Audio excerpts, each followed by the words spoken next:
Deputy Speaker, and can I say at the outset that I shouldn't be here today. I should be at the funeral of my constituent Graham Stewart. I promised I would be there. He was the chairman of Leverstock Green Football Club, and as his constituency MP and as president of Hemel Hempstead Football Club, another community club, I desperately wanted to be there.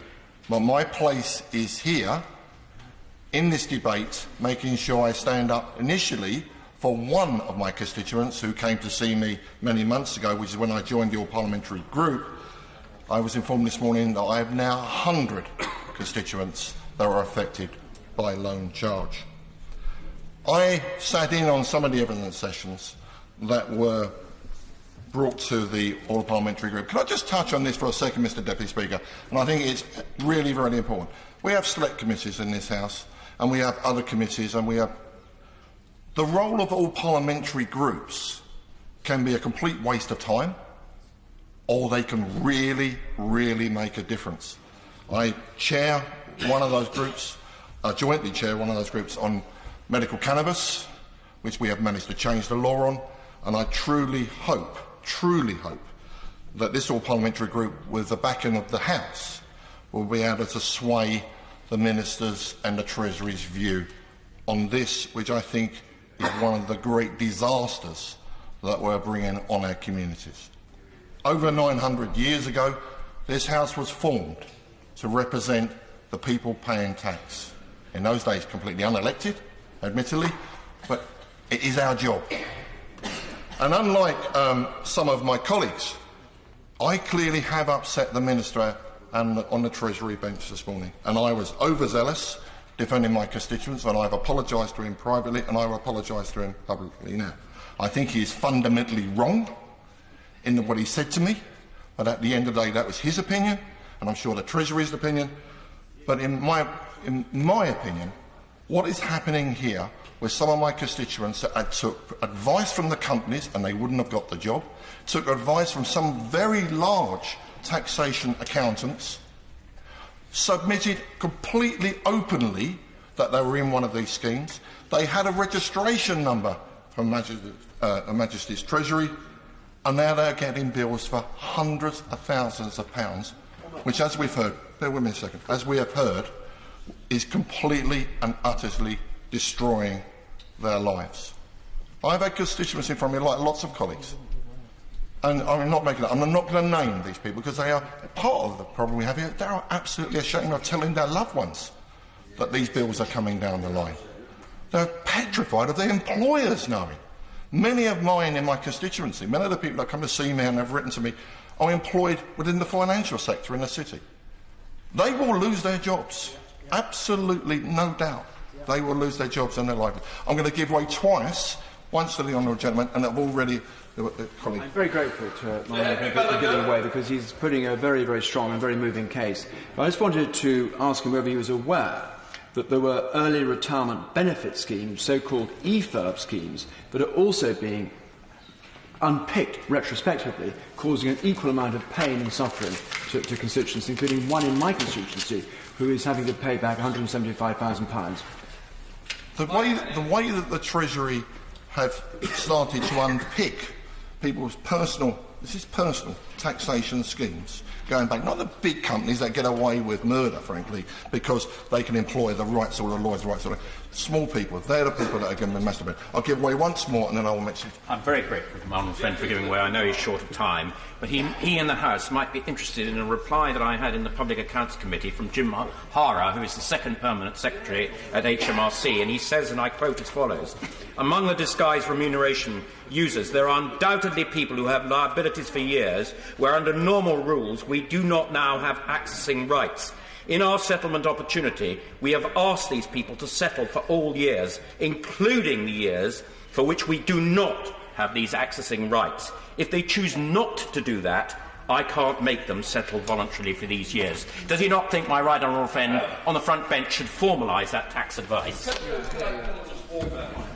Go down to 5 minutes to get them all in, due to the intervention. So on that basis, Mr Deputy Speaker, I will not give way any more.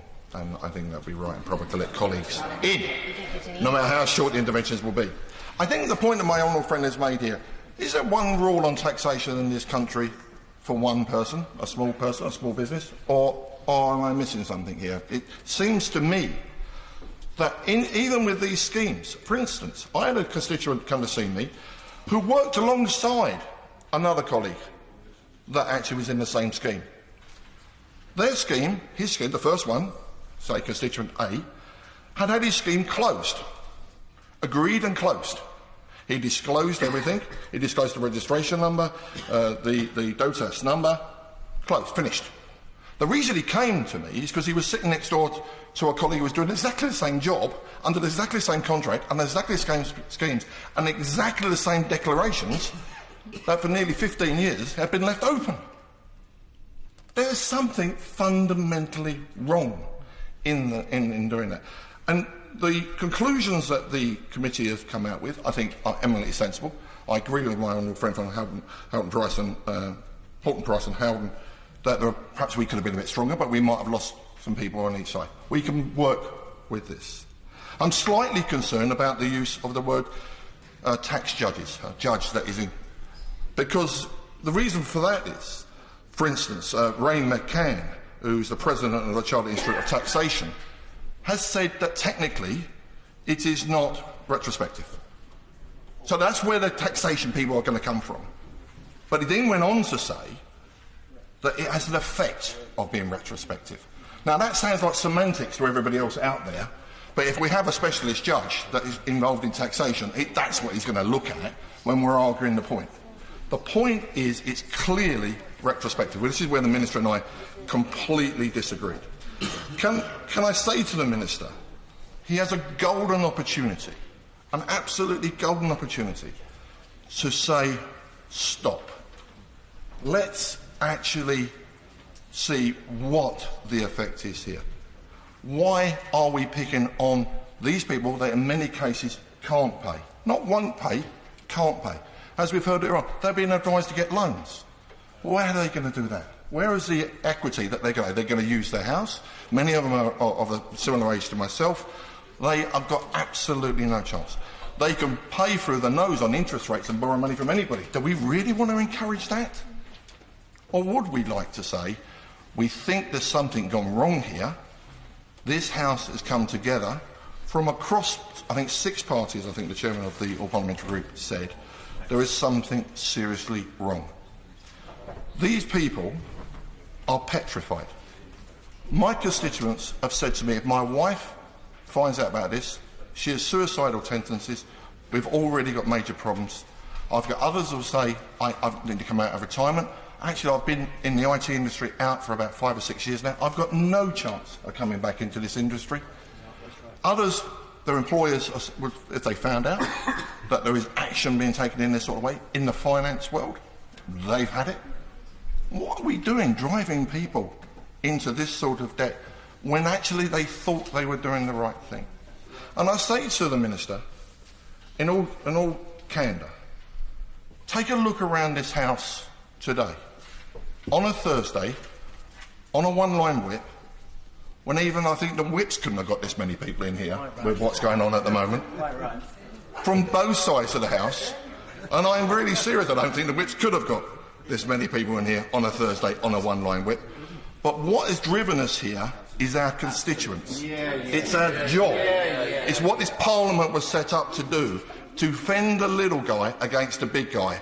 And the big guy's the government, and we will defend the little guy. Jim Fitz.